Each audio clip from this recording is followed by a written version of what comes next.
Welcome to the James Gomez podcast for my take on issues that affect you and me. Before I begin, just a gentle reminder that I'm on social media and you can like and leave comments there.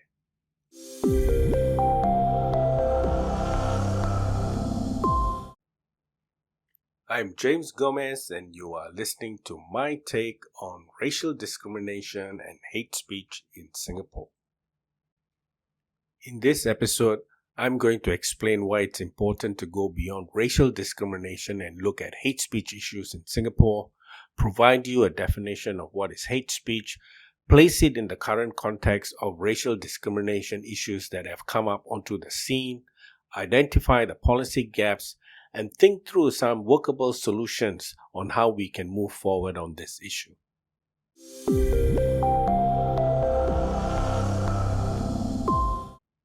Hate speech arises from policies that further accentuate differences in society.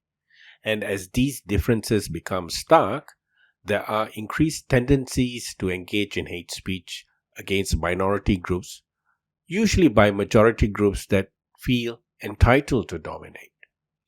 This is not only triggered by racial and religious differences, but also by other differences. Hence, it's important to understand what are the various forms of hate speech. To equate hate speech only with racial triggers is not a complete understanding of the situation. We need to widen our understanding of what triggers hate speech. There is no widely accepted international definition of hate speech, as hate speech keeps changing in form in various situations. Rather than prohibiting hate speech as such, international law prohibits the incitement of discrimination. Incitement is a very dangerous form of hate speech because it may lead to hostility, violence, and other atrocious crimes. Numerous forms of hate speech aren't forbidden because of the overlap with freedom of expression. In most countries, there is a law within the constitution which protects freedom of speech. This forms part of the tension between hate speech and freedom of expression, and that's why limits on speech are often put forward as possible solutions in such instances. We often talk about hate speech in public, but we have to keep in mind that it can also happen in private conversations. There are 4 types of hate speech. The first one is the one that is commonly known, that we refer to when we speak about race and religion. And this is the form of hate speech that we are witnessing often in Singapore and also in many parts of the world. The other form of hate speech that has slowly been increasing in Singapore is hate speech towards foreign nationals, primarily targeted at migrant workers and to a lesser extent in refugees, not in Singapore, but certainly across the border in Malaysia. Third is hate speech according to the political values and ideology that people hold. Again, this is something that has always been in Singapore but not articulated. We often see this, coming out to play during elections as well as more recently over the online social media. Last but not least is hate speech directed at gender and sexual minorities. This has often sometimes been conflated also under other types of hate speech such as race and religion, nationality, and political ideology and values. One of the current developments in Singapore is related to people voicing their opinions on the Comprehensive Economic Cooperation Agreement or CECA. Singaporeans believe that the CECA has caused an over-concentration of Indian nationals who have unconditional access to immigration privileges and are, quote, stealing jobs from the locals. While attempts have been made to debunk these concerns, the COVID-19 pandemic has led to fears that the CEC is allowing foreigners to continue to enter Singapore with ease, therefore also contributing to further infections in Singapore. A Facebook group calling for the abolishment of the CECA, which amassed over 6,000 members, was eventually shut down for alleged racism.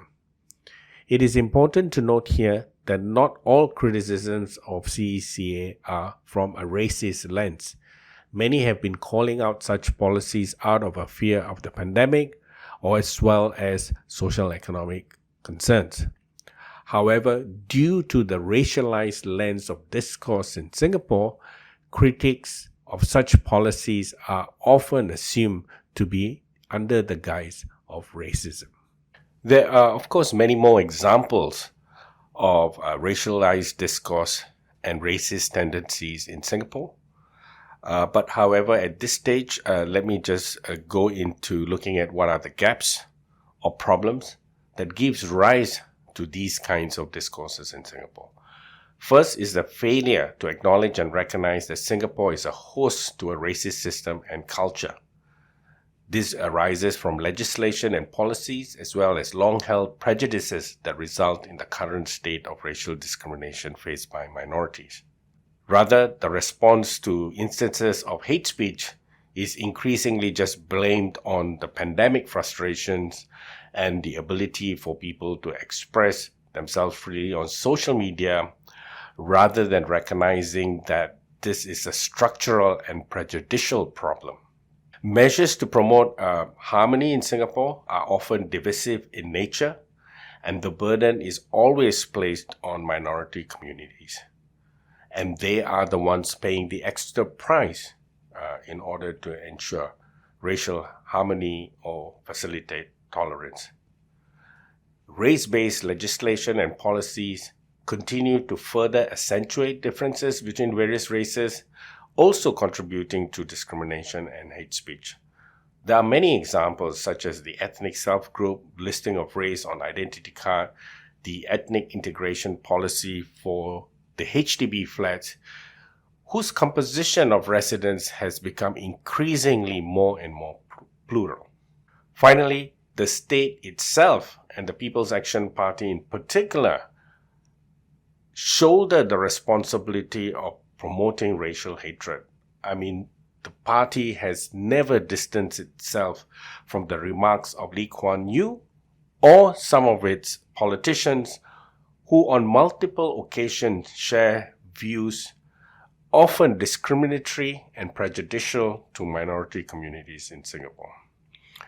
Finally, the current legislation does not cover new forms of hate speech that I have identified earlier, such as those against foreign nationals, people with different sexual orientation, gender, and political values and ideology.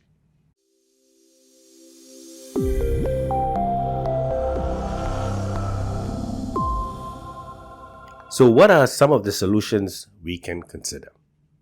Well, we can begin by recognizing the new forms of hate speech and to move beyond race and religion.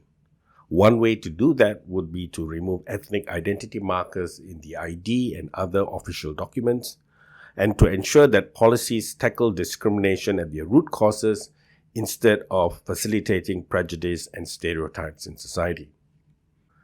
Legislation to tackle hate speech cannot limit freedom of expression. If hate speech and free speech are well defined, to ensure hate speech exists outside the domain of free speech, then such solutions should be considered. We should promote better understanding between groups and counter hate speech while aggressively investigating and prosecuting hate crimes. One way to do this would be to bring a national action plan against discrimination, making people realize that minorities are not threats. Another way to counter hate speech is by encouraging the victims to report it. Hate speech remains mostly invisible because victims don't know where to report the cases or sometimes even understand that they are victims of it. And finally, we all should do our part by calling out racism or any form of discrimination and hate speech in Singapore so that we recognize that this problem exists.